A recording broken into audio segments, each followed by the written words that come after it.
जम्मू कश्मीर से 370 हटने के बाद आज पहली बार श्रीनगर जाएंगे पीएम मोदी। विकसित भारत विकसित जम्मू कश्मीर कार्यक्रम के तहत पर्यटन और कृषि समेत कई विकास परियोजनाओं का उद्घाटन और शिलान्यास करेंगे।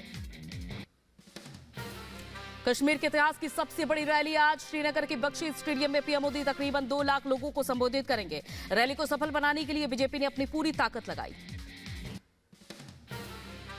पीएम मोदी जम्मू कश्मीर में कृषि अर्थव्यवस्था को नई रफ्तार देने के लिए 5,000 करोड़ का समग्र कृषि विकास कार्यक्रम राज्य को समर्पित करेंगे। पर्यटन उद्योग को नई रफ्तार देने के लिए 1,400 करोड़ की परियोजना का उद्घाटन करेंगे। पीएम मोदी के 1,000 नियुक्ति पत्र भी वितरित करने का कार्यक्रम है और कई सरकारी योजनाओं के लाभार्थियों से भी बातचीत करेंगे। पीएम मोदी के आने से पहले श्रीनगर तिरंगे और बीजेपी के झंडों से पटा। पीएम मोदी 7 किलोमीटर का रोड से सफर तय करेंगे। पीएम मोदी के दौरे को लेकर जम्मू कश्मीर में सुरक्षा व्यवस्था सख्त है। पुलिस ने श्रीनगर को रेड जोन घोषित किया। ड्रोन उड़ाने पर पाबंदी। पीएम मोदी के आसाम दौरे से पहले काजीरंगा नेशनल पार्क और टाइगर रिजर्व में तैयारियां तेज। पीएम मोदी कल शाम में नेशनल पार्क पहुंचेंगे और रात वहीं बिताएंगे और इस दौरान पीएम जीप सफारी पर निकलेंगे और हाथी की भी सवारी करेंगे। 9 मार्च को अरुणाचल प्रदेश के दौरे पर जाएंगे पीएम मोदी। सेला सुरंग समेत कई परियोजनाओं का उद्घाटन करेंगे। सेला सुरंग से चीन की सीमा से लगे तवांग तक हर मौसम में कनेक्टिविटी को भी सुविधा मिलेगी। रिपब्लिक नेटवर्क का मेगा समिट आज। पीएम मोदी, गृह मंत्री अमित शाह समेत देश की जानी मानी हस्तियां होंगी शामिल। भारत का अगला दशक थीम पर विचार रखेंगे। रिपब्लिक नेटवर्क की बहुत बड़ी जीत। रिपब्लिक नेटवर्क के खिलाफ साजिश रचने वालों की करारी हार। झूठ का पुलिंदा साबित हुआ पूरा टीआरपी केस। गवाहों को धमकाकर रिपब्लिक पर लगाए गए थे झूठे आरोप।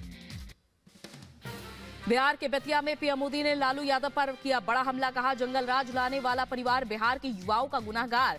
जंगल राज वालों ने युवाओं का भविष्य छीना। बिहार के बेतिया में परिवारवाद पर बरसे पीएम मोदी। कहा, इंडी गठबंधन के परिवारवादियों ने सिर्फ लूटा। बिहार में जब तक लालटेन राज रहा तब तक एक ही परिवार की गरीबी मिटी। पीएम मोदी ने इंडी गठबंधन पर जमकर बोला हमला। कहा, इंडी गठबंधन वालों को पता है वो चुनाव में कहीं नहीं टिकने वाले। अपनी हार तय मानकर वो प्रभु राम और राम मंदिर के खिलाफ बोल रहे हैं।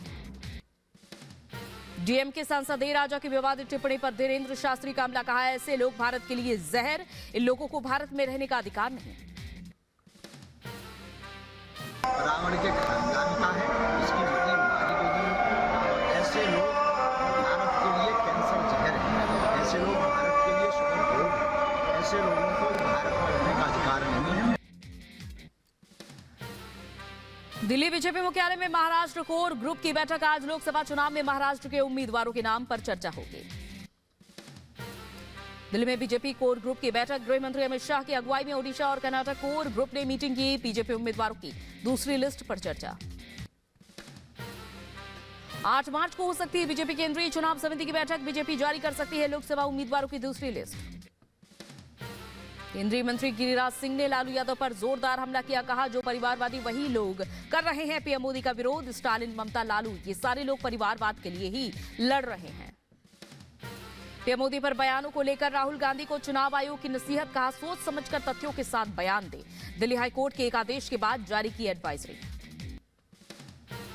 शराब घोटाले में दिल्ली के सीएम अरविंद केजरीवाल के खिलाफ ईडी ने दाखिल की नई शिकायत। कहा, बार बार समन के बाद भी पेश नहीं हो रहे केजरीवाल। कोर्ट सुनवाई करेगा। लोकसभा चुनाव से पहले ममता बनर्जी को बड़ा झटका। टीएमसी छोड़ने वाले तापस रॉय बीजेपी में शामिल हुए। 2 दिन पहले पार्टी और विधायक पद से इस्तीफा दिया था। टीएमसी छोड़कर बीजेपी में शामिल होने के बाद बोले तापस रॉय, टीएमसी छोड़ने के कई कारण हैं, जैसे अराजकता, संदेशखाली और माताओं बहनों के आंसू। और ऐसे में बंगाल के लिए हमने टीएमसी नहीं बनाई थी। तापस रॉय के बीजेपी पर शामिल होने पर बोले टीएमसी नेता शांतनु सेन। कहा, तापस को सरकार में मंत्री बनाया था, लेकिन उन्होंने ईडी के डर से पार्टी को धोखा दिया है। ऐसे मीर जाफर को जनता माफ नहीं करेगी। बीजेपी विधायक पंकज सिंह ने 80 में से 80 लोकसभा सीटें जीतने का दावा किया। कहा, कोई संदेह नहीं, 80 सीटें हम लोग जीतेंगे। यूपी की जनता ने इसका संकल्प ले लिया है। कहीं कोई संदेह नहीं है, रास्ता तो बिल्कुल क्लियर है। 80 सीटें हम लोग जीतेंगे ही। भारतीय जनता पार्टी के कार्यकर्ताओं की भी और उत्तर प्रदेश की जनता ने इसका संकल्प ले लिया है। पश्चिम बंगाल की मुख्यमंत्री ममता बनर्जी का बड़ा बयान, कहा हम जिंदगी देने को तैयार लेकिन एनआरसी को लागू नहीं होने देंगे, हमारे धैर्य को कमजोरी ना समझें। मणिपुर में जल्द लागू हो सकता है एनआरसी, मुख्यमंत्री बीरेंद्र सिंह बोले एनआरसी लागू करने के केंद्र से सिफारिश करेंगे। सपा अध्यक्ष अखिलेश के गढ़ में गरजे सीएम योगी, कहा पहले इटावा सफाई के नाम से डरते थे लोग। दिल्ली दौरे पर बोले हिमाचल के मंत्री विक्रमादित्य सिंह, गेंद अब हाईकमान के पाले में, मुझे कुछ जिम्मेदारी दी गई थी और मैंने उसके बारे में आला कमान को अवगत करा दिया है, अब फैसला हाईकमान को लेना है। कांग्रेस के बागी सुधीर शर्मा पर चला हाईकमान का डंडा, विधायकी के बाद अब ऑल इंडिया कॉन्फ्रेंस कमेटी के सचिव पद से हटाया। सुधीर बोले भार मुक्त तो ऐसे किया है जैसे सारा बोझ मेरे ही कंधों पर था। छत्तीसगढ़ की विष्णुदेव साय सरकार का बड़ा फैसला, एनआईए की तर्ज पर एसआईए का गठन किया जाएगा। राज्य में आतंकवाद, नक्सलवाद, वामपंथी उग्रवादी जैसे संगठनों पर लगाम लगेगी। संदेशखाली मामले में सीबीआई ने 2 और एफआईआर दर्ज की, कलकत्ता हाईकोर्ट के आदेश के बाद एक्शन, कोलकाता पुलिस मुख्यालय से शाहजहां शेख की कस्टडी ली। कलकत्ता हाईकोर्ट ने शाहजहां शेख की सीबीआई को कस्टडी नहीं सौंपने के खिलाफ बंगाल से आईडी को जारी किया अवमानना नोटिस, अधिकारियों के खिलाफ अवमानना कार्रवाई पर 2 हफ्ते में मांगा जवाब। शाहजहां शेख की सीबीआई कस्टडी पर बोली बीजेपी नेता अग्निमित्रा पॉल, शेख शाहजहां जैसा गुंडा अगर मुंह खोलेगा तो बहुत कुछ बाहर आ जाएगा। बंगाल बीजेपी अध्यक्ष सुकांत मजूमदार ने ममता सरकार पर किया बड़ा हमला, कहा कोर्ट की अवमानना करने पर डीजी और बंगाल के मुख्यमंत्री दोनों को जेल में डाल देना चाहिए। बीजेपी नेता मनजिंदर सिंह सिरसा ने ममता सरकार पर साधा निशाना, कहा वो औरत होकर सुरक्षा देने में नाकामयाब रही। बीजेपी विधायक पंकज सिंह ने बंगाल सरकार पर साधा निशाना, कहा बंगाल के हालातों को सब जानते हैं, आपराधिक गतिविधियों को बढ़ावा देने में वहां की सरकार का हाथ है। ऐसे गतिविधियों को अंजाम देने में वहां की सरकार का, वहां के जो सरकार में जो दल है उनका हमेशा हाथ रहा है। यूपी के रायबरेली में राहुल देव सिंह बीजेपी में हुए शामिल, कांग्रेस छोड़कर बीजेपी के थावा दामन पंच से बीजेपी प्रत्याशी को जिताई का संकल्प लिया। बदायूं में नीलकंठ महादेव एवं जामा मस्जिद मामले में आज सुनवाई, हिंदू पक्ष ने सर्वे कमीशन की उठाई मांग, मुस्लिम पक्ष ने आपत्ति जताई। ज्ञानवापी के व्यास तहखाने की छत पर नमाज रोकने की याचिका पर आज सुनवाई, नंदी महाराज की दाखिल याचिका पर कोर्ट सुनवाई करेगा। संजय सिंह और मनीष सिसोदिया की आज राउ जमीनी कोर्ट में पेशी होगी। दिल्ली शराब घोटाले से जुड़े मनी लॉन्ड्रिंग मामले में गिरफ्तारी हुई थी। पूर्व बाहुबली सांसद धनंजय सिंह को 7 साल की सजा, अपहरण और रंगदारी केस में जौनपुर की एमपी एमएलए कोर्ट में सजा सुनाई गई। कोर्ट ने 50,000 का जुर्माना भी लगाया। केंद्रीय स्वास्थ्य मंत्री डॉक्टर मनसुख मंडाविया ने पोलियो खुराक अभियान का वीडियो शेयर किया। एक्स पर पोस्ट कर लिखा, बर्फू या बारिश हमारी हेल्थ आर्मी न थकती है न रुकती है। मऊ को चुनाव से पहले बड़ा तोहफा, 200 करोड़ की लागत से बनेगा मेडिकल कॉलेज, जिला पंचायत अध्यक्ष ने कराया भूमि पूजन। यूपी की मुजफ्फरनगर पुलिस ने बरामद किए लाखों के मोबाइल, 110 लोगों के मोबाइल फोन बरामद कर सौंपा, लोगों ने पोर्टल पर दर्ज कराई थी शिकायत। यूपी के सहारनपुर में पुलिस को बड़ी सफलता हाथ लगी है, चेकिंग के दौरान 38,35,000 कैश बरामद किया गया। बेंगलुरु के रामेश्वर कैफे में ब्लास्ट का मामला सामने आया, हमलावर की जानकारी देने वाले को 10 लाख के इनाम की घोषणा।